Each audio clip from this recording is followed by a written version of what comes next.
Hey kids, it's Mr. Fly here, hope you're well, and welcome back to the channel, where today you find me riding another bike from Royal Enfield. A little bit late to the party on this one, sorry about that, but today I'm on the Royal Enfield Shotgun 650, an apt name for a motorcycle that comes from a company that originally, of course, made weapons, guns. Not anymore, I'm glad to say, as Royal Enfield have turned their hand to motorcycles some years ago. Anyway, the Shotgun 650 then, what's that all about? Well, it's sort of a difficult one to describe. I would describe it as a sort of a sporty cruiser. Let's go with that, shall we?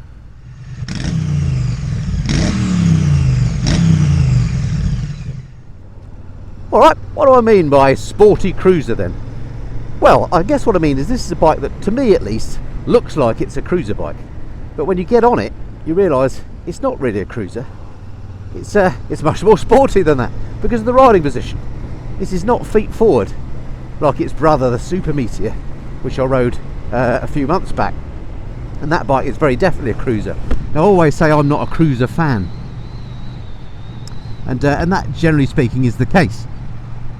So to me, this bike immediately appeals more because the riding position is much more akin to, say, the Interceptor 650. I'm sat upright, my feet are in a sort of a mid-peg set position, and I suppose my back, well, I say I'm upright, I am upright, but I'm slightly leant forward, so it's slightly sporty, hence why I say sporty cruiser. But it's a comfortable place to be. It's a natural riding position. It feels good to me. In fact, having ridden my Interceptor quite a lot of late, it feels a similar sort of riding position to that, so it is a comfortable bike to ride this. If you don't like cruiser positioning on bikes, which I'm not a fan of, that feet forward thing, which tends to jar my back, then this is going to be much more suited to you. Right, before we get into how the bike rides, let me show you over the machine.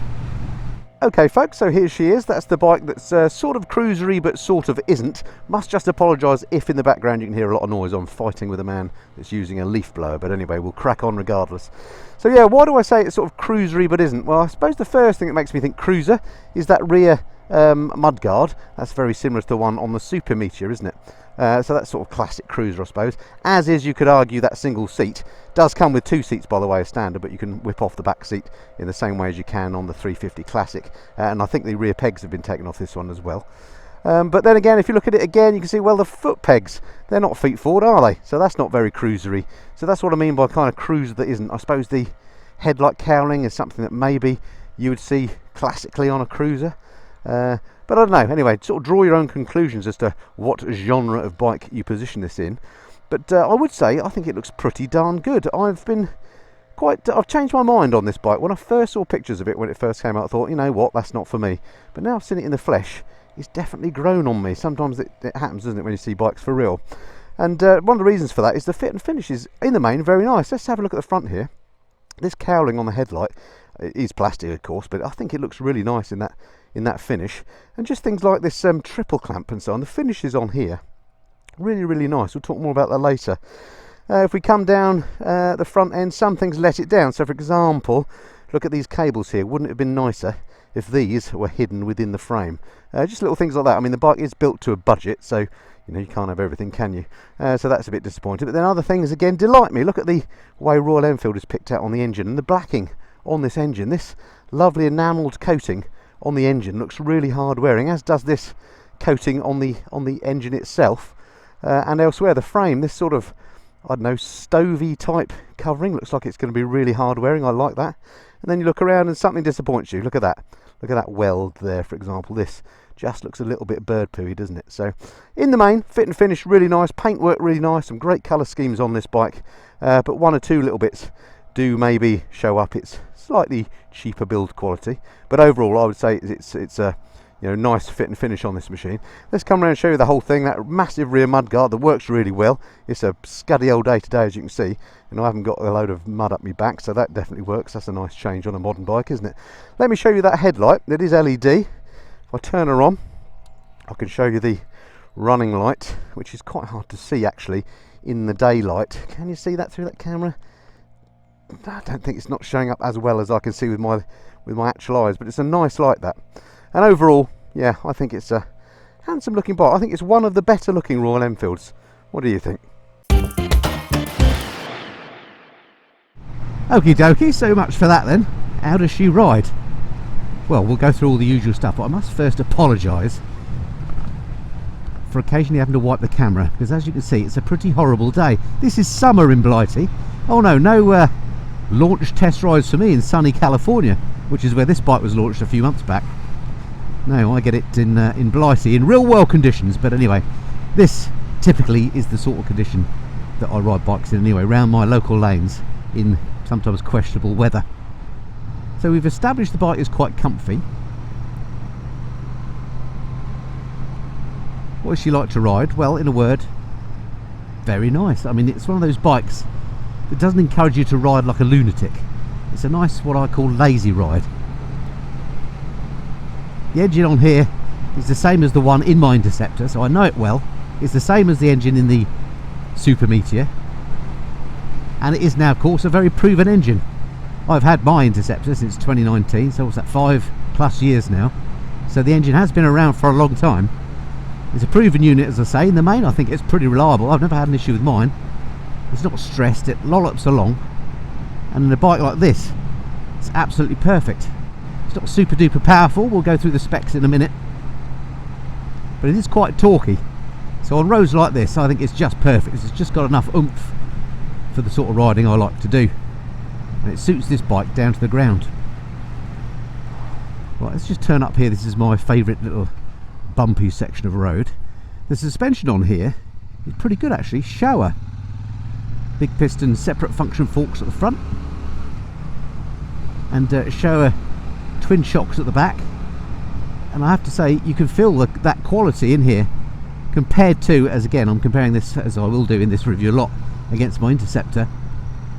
The suspension does feel better. It's really quite a nice ride.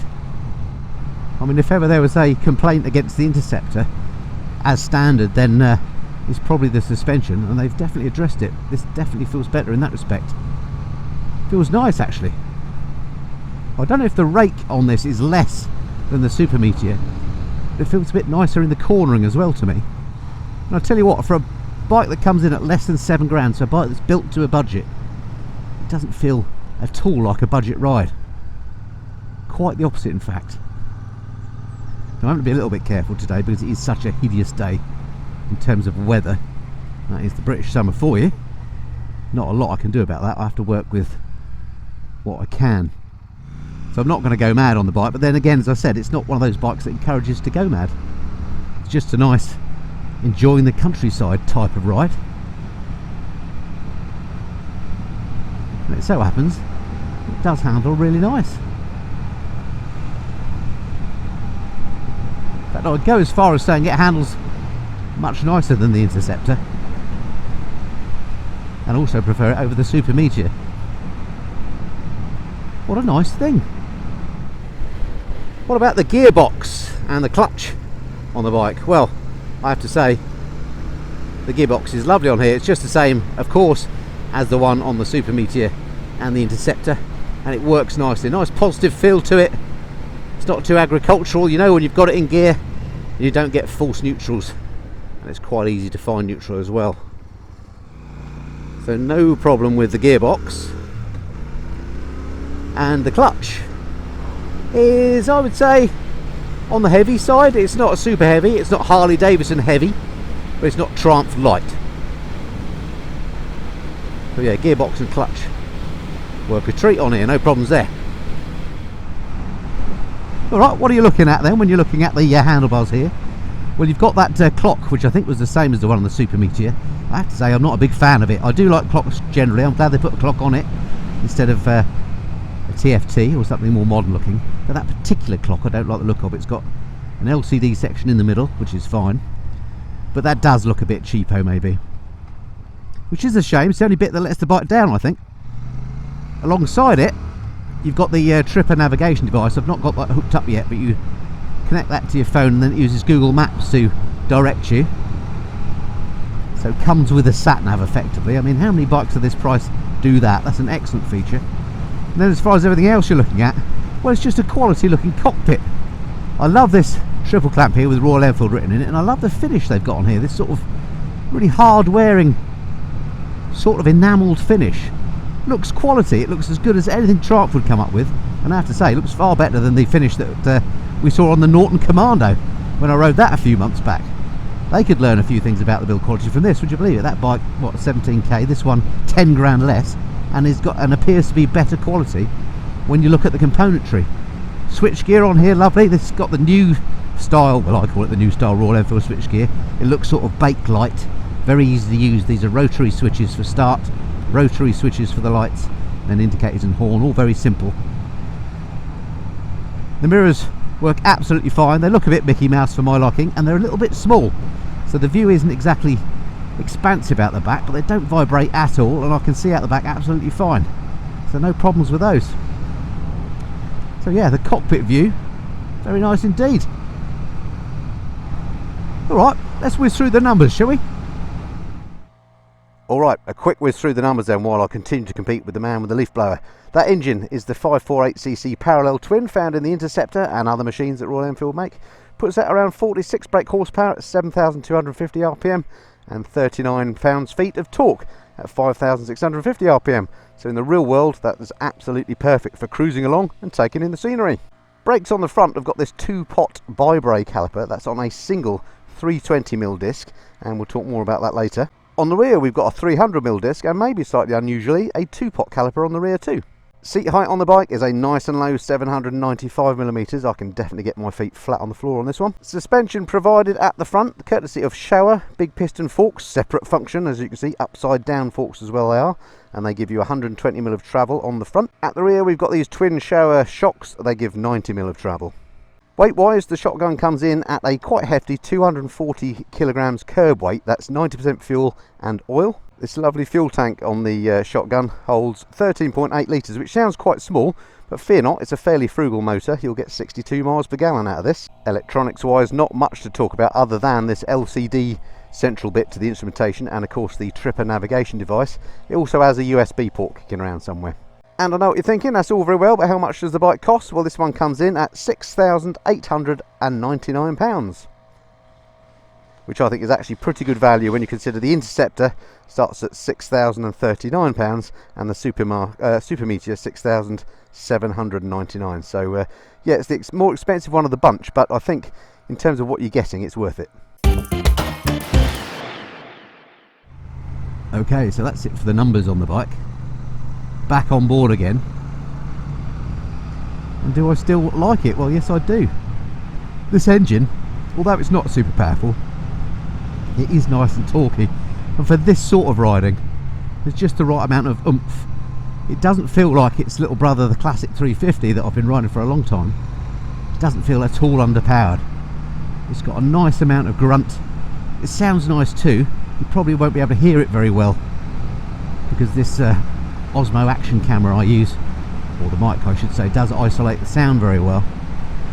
It's got a very pleasing sort of rumble or thrumble to it, a thrum and a rumble. I like it. You wouldn't have to change the pipes on this. It's just nice. It's not so loud it's obnoxious, but you can, it's just got that nice twin sound. Yeah, no complaints there. I suppose the only complaint on the riding front I would have is the braking. The front brake with that single disc isn't as good as I'd like it to be. It is quite a heavy bike, 240 kilograms as we just said. It takes a bit of stopping, so you do have to yank that brake on quite hard, and I would describe it as, nothing behind me, a little bit spongy. It might just be that this is a new bike and it's not bedded in properly yet, but yeah, the front brake, I don't know if it's just down to the fact that it's got that single disc or what, but not quite as good as I'd like on a bike of this weight. And then the rear brake is kind of the opposite. The rear brake seems to work really well, and if anything that's a bit grabby, and in fact you feel the ABS cutting in very soon on that. And today's white van of choice is a VW Sprinter, I think. Oh, it's not, it's a Mercedes. My apologies to white van fans. Anyway, let's just talk about tyres, shall we? The tyres that come on the bike, I think, are from Seat. Oh, you probably don't pronounce it like that. It's C-E-A-T, Charlie Echo Alpha Tango. And I have to say, given I've been riding this bike exclusively in this damp, wet, horrible weather, they seem pretty good. I've never heard of them really, other than on other Royal Enfields. But yeah, I've had no squeaky bum moments. And they seem perfectly good in this wet weather. At slow speed and in traffic, the bike is really nice to handle actually. This fueling's absolutely spot on, no jerkiness whatsoever. And because of its low centre of gravity and quite high weight, it's really easy to move around and handle. Alrighty, while we're in this area, let's pop to my local train station, where we can do a bit of lugging about, see what the bike is like to manhandle, or sorry, person handle around. See what the turning circle is like. Sort of simulate what it would be like to move the bike around in your garage. So let's go and find one of our standard parking spaces up here. Busy in here today. Where's my favourite spot? Oh, I don't know. Let's go for this one. Right, in the middle of the parking spot, we'll find neutral, which is very easy to do here. Oh, and it's a chance to show you, look, feet flat on the deck with a little bit of a bend. I'm 5'8", easily get my feet on the deck. All right, let's turn her off. Bit of a reach to the side stand, but you get used to that. There we go. So no handles to hold the bike with, but you can obviously just stick your hand on the seat. Pretty easy to get off the stand. It actually does, funnily enough, feels lighter than my Interceptor, although of course it isn't. The Interceptor feels quite heavy when you're doing this. And round we go. Feels like it's in the sort of medium category for turning circle. Let's pop her there. So we started in the middle of that one, and we went round basically to the middle of that one. So I've done this loads of times. That would put it in the sort of medium category. It's not too tight, it's not too big a turning circle. So in terms of living with it, shifting it around, you're going to have no problems with a 650 shotgun. Hope you can still see okay. There's a little bit of rain in the air still. I've been waiting all morning to come out on the bike because it's been chucking it down all morning, and this is the best weather window. I've got like an hour between showers, so making the most of it. So yeah, the brakes maybe let it down a little bit. There might be something you could do about that, but other than that, a really pleasant bike. I might even go as far as to say it's my favourite of all the 650s that Royal Enfield have, in terms of riding for sure. I mean, personally, and this is just a personal thing, I probably prefer the looks of the Interceptor, but it's marginal. This looks pretty good. I way prefer the looks of this over the Super Meteor, but that is a personal thing. There's no obtrusive vibrations on the bike. I mean, it does vibrate, don't get me wrong, but they're what I would call pleasant vibrations. They just let you know that you're on a twin motorcycle. They're not the sort that would get on your nerves or give you numb hands, I don't think. But I can feel some vibrations through the seat and some through the handlebars, but they're quite nice ones. I'm all right with that. So what does this bike compare to in the market then? Well, I suppose it's things like the Honda Rebel, which of course is a 500, Kawasaki Vulcan, which I think is a 652 or 600. I haven't ridden the Kawasaki, I have ridden the Honda, and Honda's perfectly fine bikes to ride, but I have to say personally the Rebel doesn't do it for me in the looks department, and nor does the Kawasaki either.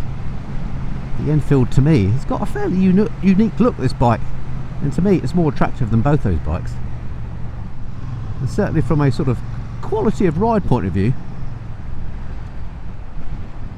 there's nothing not to like about this. You know, in years gone past you might have said, well, the Kawasaki or Honda, they're ones we know we can rely on. We know the quality's good, we know the reliability's good. Well, I think you could say that now about Royal Enfield. They've been around in this latest incarnation since they brought out the 650 Interceptor, which, you know, let's face it, took the market, certainly in the UK, by storm. And that's proven to be a reliable unit. So I've no reason to believe this would be any different. So, yeah, I think this is definitely up there and exceeds the more established brands. Well, I suppose, well, let's face it, Royal Enfield's been around for a long time, so it's an established brand, let's forget that. But you know what I'm saying. So let's summarise my initial thoughts then on the shotgun. Well, I can honestly say it's better than I thought it was going to be. When it first came out, it didn't particularly appeal to me. I rode the Super Meteor, and although it's a perfectly good bike, it didn't appeal to me once I'd ridden it very much, because I'm just not into that sort of bike. And I wouldn't mind if I never ride a Super Meteor again. I don't mean that in a rude way, it's just not my type of bike. But this is And it's not, you know, superficially, it's not that different, is it? There's just some tweaks to the look, some tweaks to the finishes, some tweaks to the riding position. But all those tweaks are good. I think it rides lovely, it looks good, goes and stops well, and it's got an excellent value for money price tag. The only things I can see that I don't like about it are the brakes. I'd prefer a twin disc setup at the front and more feel from the front brake. And this display, if it had the displays off the Interceptor, the dual chrome dials, it would be perfect. And if that were the case, I'd probably say this is my favourite Royal Enfield yet. So there we go. Must just say thank you to Royal Enfield for lending me the motorcycle for review. Thank you to you for watching the video. If you are in the market for this type of bike, I urge you, if you've not thought of riding one, go and give one of these a try.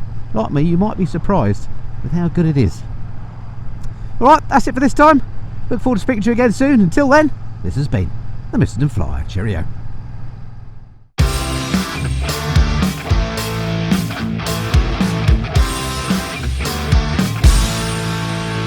Typical. Just as I finished recording the spec bit, the man with the leaf blower stopped blowing.